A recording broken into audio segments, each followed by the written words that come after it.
See how the serves work the ground. Hello everyone, welcome back to my channel. Today I am doing something very different. Welcome to the Existential Crisis Tier List. Okay, check that. I've actually done a VC and group discussion about this with other people as well. Um, yeah, I was supposed to record them, like talking with our conversations, as it lasted a really long time. And it was a very good conversation, I'd say so. So this is going to be my own tier list, existential tier list. What terrifies me the most, the least that terrifies me, and the one that really like I refuse to think of. Um, so yeah, there we go. Okay, so that's going to be all right. So what is the meaning of life? So what is the meaning of life? Is basically essentially this is like question as well. Uh, your purpose, the reason for being. What do you just want to do in your life? Or like, this could also happen if like had like an identity crisis, or as my therapist said, if you had like an existential crisis. Um, what is the meaning of life? It is. I mean, this could also like hint at like death as well. So what are you gonna do for the rest of your life?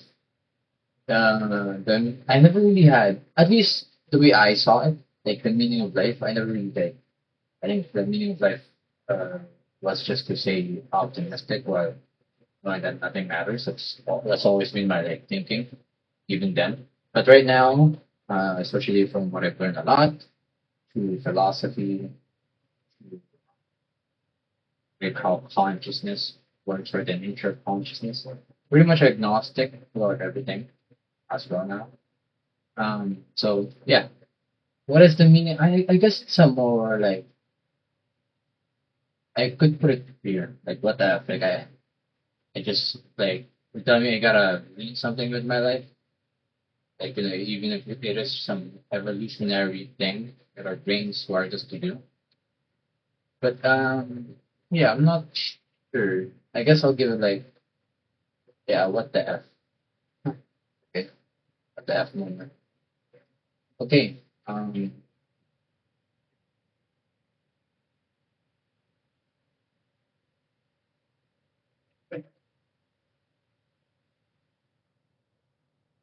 oh my goodness, my stomach really hurts. I've been having these for like days. Let's try to we try to ignore this. It's gonna be really difficult once we get to that part. Anyway, will people remember me? So actually, this was the first one. Here I don't know what this one is here. Anyway, will people remember me? At first, right when I thought about this never really like terrified me in a way that's like I mean okay, right? Because like what's there to like I was pretty much like an optimist back then. Like and just do what you can to be good, to have fun, like just at it, right? I at some point maybe I did have a problem with this, but it's more like I guess I'll give it into the whole part. So will people remember me? It's like a like after you're gone here, right? Like will your legacy still last? Um, yeah, it's more of a well, I guess. Never- Anyway, so why do you exist? Hmm. One of the biggest questions in life as well. I did at some point. Like my I guess my mind just always comes at it for me. Sometimes whenever I'm like doing something, right? I came to the self awareness of like why am I actually here? Not in the sense that, my mom birthed me, my mom's mom birthed her, and so on, etc. The domino effect.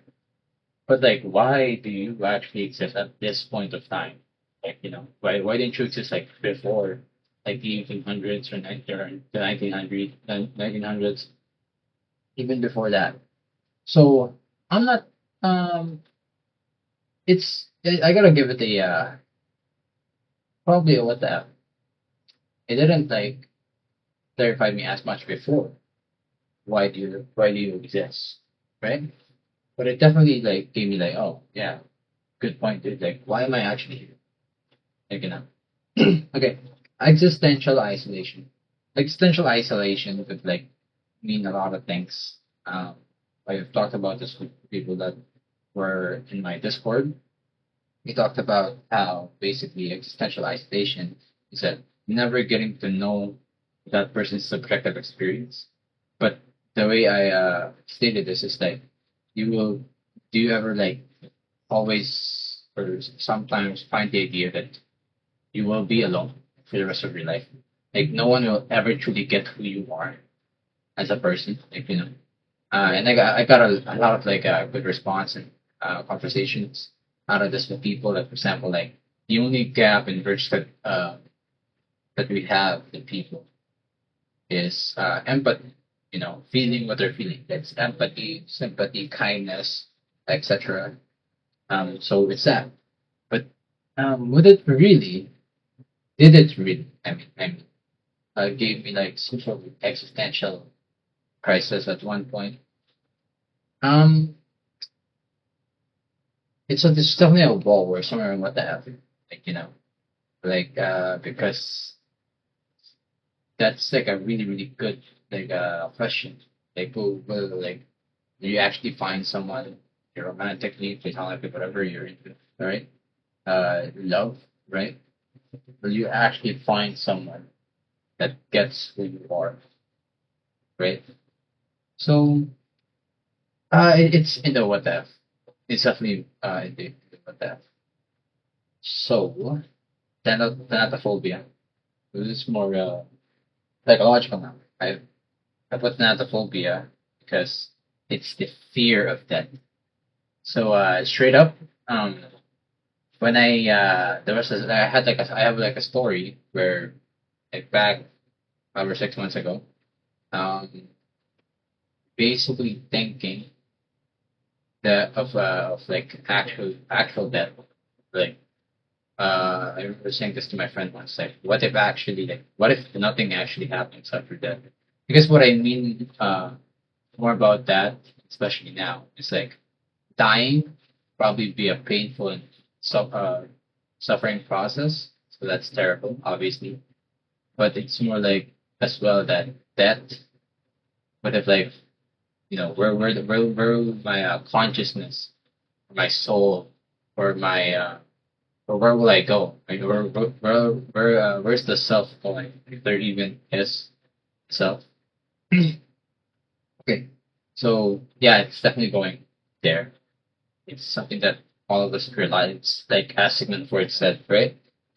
People will cling into religion as long as death is still like a thing, or as long as we're aware of death. Uh, yeah. Anyway, so free will is an illusion. So free will as an illusion is having the idea that okay, you yourself uh, as an individual have control over your life, over your decisions, uh, can be held responsible, right? But with the word illusion, free will is actually just our brains saying that we do have a choice. We do have the ability to do otherwise. So, you know, it's that uh, free will is an illusion. Is also like when I first like read, you know, like reviewed, studied, researched a lot about free will as an illusion and determinism. Um, it definitely it was definitely there. Like, let's not think about it anymore. It's or in the what if. Because the more I you know, study neuroscience or psychology, the human mind, the human brain, how people behave, how people work, how fate deterministic outcomes work. I lean more towards the free will probably doesn't exist, or convinces more. Uh, the free will probably doesn't exist. But I don't know. There's a saying, right, that there's a will, like controlling you or like motivating you or making you do the making you do the things that you want to do. That is like that feeling is beyond a mystery. Like you could argue that like it's like evolutionary, it's just brain activity, but in terms of like consciousness or subjective experience, right? Something that we can literally never find out probably, and it's irreducible and immeasurable to like science or anything else. We can use a tool for evidence based, right? It's I mean, even then, you're still not in control of that. That feeling just comes about. You're still not in control of that. All right. People as an illusion. It's yeah. It's about the F definitely. Afterlife anxiety. So it's gonna be like a lot of things. Whether if you're like um if you're going to heaven or hell specifically, right? Or the purgatory, or something in between, or just somewhere like you somewhere that's either eternal or like get isekai by some by something. You go to another world. Um, yeah, it's basically like something like that. Like, what if you start this again? Like, there's actually another life after you die. And yeah, it's one out. Um, heaven is as I've seen a lot in the internet as well, is that people are really actually uh, somewhat terrified of heaven as well.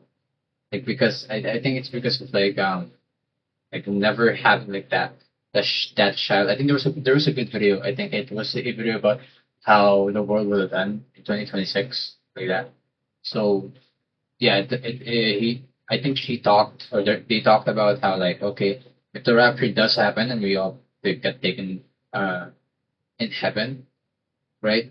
And then like there's no more childhood basically. Everything would be perfect. I think he says that she said or they say that everything would be meaningless because there would be no point to it, basically, right? Eternal life.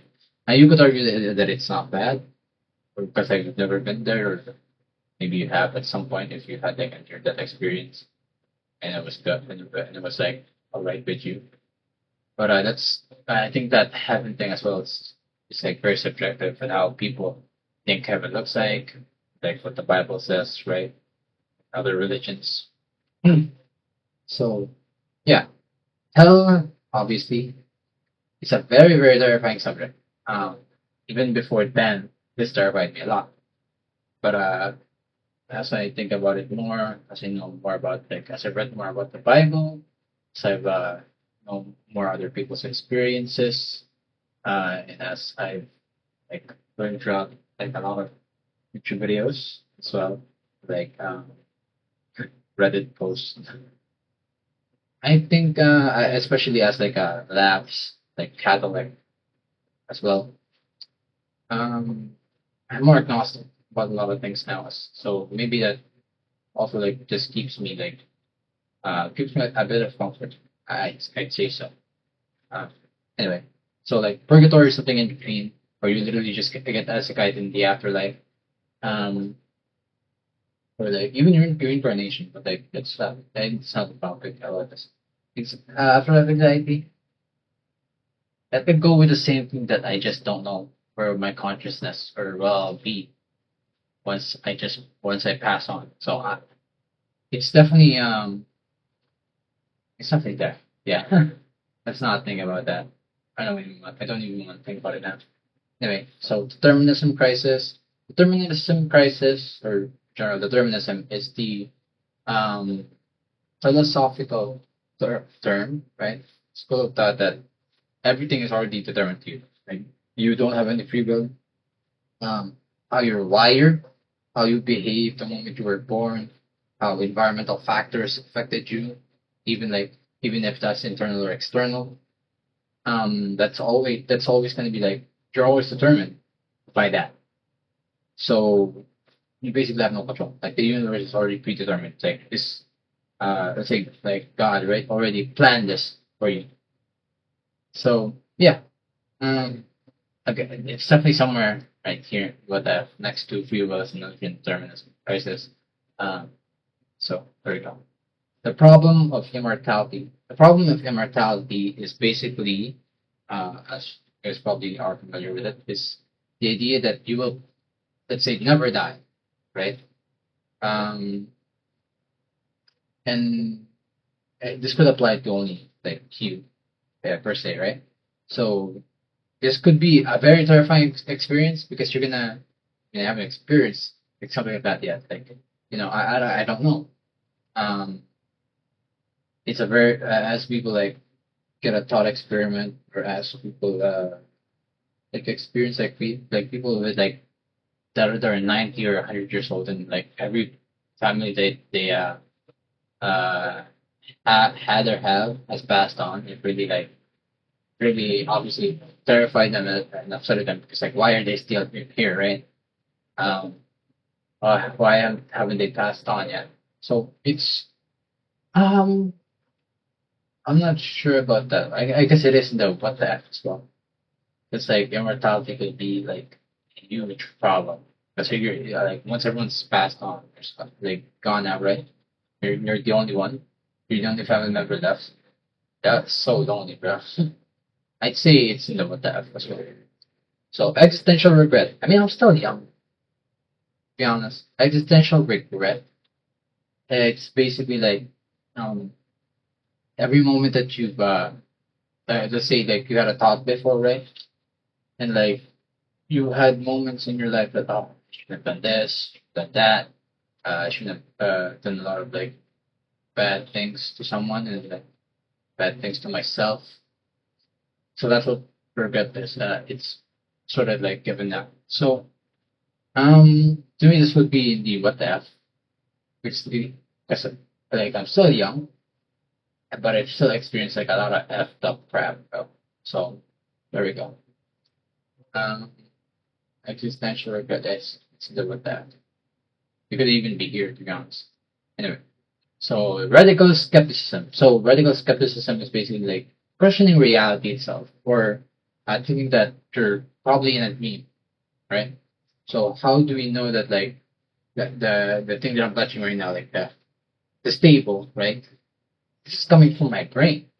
These are the sentences coming from my brain. Like how do I know that this is actually a table? I guess one of the few things, right, that I would say if this makes sense. Oh, it doesn't, but like I'm gonna try to say it anyway. Is that how do you know like the thing that we're seeing right now is like actually color red or like actually color black? Like for example, this mouse that I'm holding right now. How do I know that this is color black? Because to some other animal senses, right, their visions are they're very different from what we see. So like they could be seeing like whatever those like colored like uh whatever snakes see, or like even like with dogs, right? Or well, at least from my knowledge, they don't really have any eye color, right? They don't have an idea of what color is, just like black and white. So it's something like that. Right? This this definitely terrified me. Like at like one point from what I can remember, I was watching a video about Dr. K and where he was with Ludwig, Happy MRGG, where they basically say a dream and reality are not actually all the same because like what you feel in the dream like is still real. Like, if you get that feeling itself, it's not as like it's equally as real, and it's also I guess with hmm, I guess with like they were talking because like they were talking about that as well. There was a study on online. There was a woman, right? She was a teenage girl. She was in a coma for like a decade, almost a decade at least. Um, and then one day she woke up, right? She woke up and like one of the doctors and nurse keeps coming into the room. They keep seeing her crying, but once she's being seen, she stops crying. And this repeats like over and over again, like with different people as well. The same behavior is so consistent, right? And once they like the nurse or doctor says that like, oh, okay, why are you crying? You know, the patient obviously tries not to like talk about it, but eventually like say it shouldn't. They said that they had this quote unquote right sort of dream, or this dream. What am I saying? A dream about like they were it felt like they were in another life and they woke up in this one. That life that they had felt so real, right? They had loved ones, they were married, they had children. It was specifically for this woman, this girl, right? She had two kids, the very beautiful husband. She had two kids, I think there was like two girls. And then for a moment, just imagine that. And then you wake up from a home. That is very terrifying, bro. Like low key. But yeah, anyway, so that's that. Um, definitely, I could even put it here to be honest. Yeah, okay. Astrophobia. I'm not sure if you guys have anyone has this. To be honest, astrophobia is just like the thought of space or like how vast space is and how we could probably like you could probably never reach it. I don't know. Actually, that's cosmic and significant right here. But like, yeah, astrophobia. At some point, yeah, it was more like a whoa and existential suffering. So like this like as Arthur Schopenhauer right says that life is just suffering. Like life is just tied to that suffering. So yeah, this is definitely a what the heck because it just constantly keeps happening. And like yeah, especially if you tie it with determinism, because an illusion, like a lot of these, it just keeps happening. It definitely like freaks me out as well. Nihilistic crisis, so like nothing matters. Like there is no meaning in life, and like what's the point, right? Um, definitely a whoa. Where I go, what the F, yeah. Because of like, I guess my experience with this as well is like, um, if nothing matters, that I used to be like an absurdist. I like calling it an optimistic nihilism because it sounds more more fun. Anyway, but it's longer, so I just call it absurd. Nihilistic crisis. So I mean, some people would be nihilists and they like do not like it at all. There's some nihilists just like have no meaning in life at all. That's fine with them. Um, yeah, okay. Chronophobia. Wait a minute, I'm not sure. Oh, I don't think we did this. Um, chronophobia with the people that I VC'd with. So chronophobia is essentially time. Like you're like terrified of time. Like how like time will probably never stop with you, right? And now it's just gonna go on and on until like you're eventually like gone. Like eventually something happens. Eventually something that stops your life and your time here on Earth. So yeah, it was like what the f for me. Wow, bro, very different from what me and my friends did in our Discord VC. Okay, existential loss. So existential loss is essentially I termed it as like once you lose someone, like a lover, partner, like platonic friend, or someone that really just love, or like family member, etc. And like getting the feeling that whoa, okay, this is actually happening at some point in my life now. Like, and this is gonna continue, especially if it continues happening. The existential loss of like, I know that one day people that I love will disappear from this earth. Like they're just gonna be gone here. So yeah, it's a very terrifying. It almost makes me don't want to think about it. Okay, let's put it here. Okay, hold on. There we go. Faith crisis. I had a lot of faith crisis as a child. I was just too stupid to blame everything on a God or a God, right? Or the universe or everything. Um, at some point, I just obviously stopped doing that because it was very immature of me. So faith crisis, yeah, like doubting, just believe in like in God or like the divine or something that's just like um having faith that everything will be better or hope itself. So yeah, it's like because like faith crisis and hope crisis is essentially the same, I guess for me. but I often don't want to think about it because it terrifies me. And cosmic insignificance, it's definitely gonna go to the let's not think about it. How incredibly small we are, right? Compared to everything in the universe. And that we'll probably never reach it, at least in our lifetime. Or actually never will. So yeah, cosmic insignificance. Very scary concept. Very scary thought. Yeah. So there you go. I made this fast because uh, I don't really think that. Well, the VC that we did on Discord was like 4 hours long. It was like so fun, and I just summarized my opinion here. And it's not and it's not a lot. So there you go. It's my existential crisis tier list, personally my own, and I hope you guys enjoy. I want to try to do stuff like this sometimes. And you fall inside a hole inside of someone. Help me understand what's going on inside my mind. Doctor, I can't tell if I'm not me.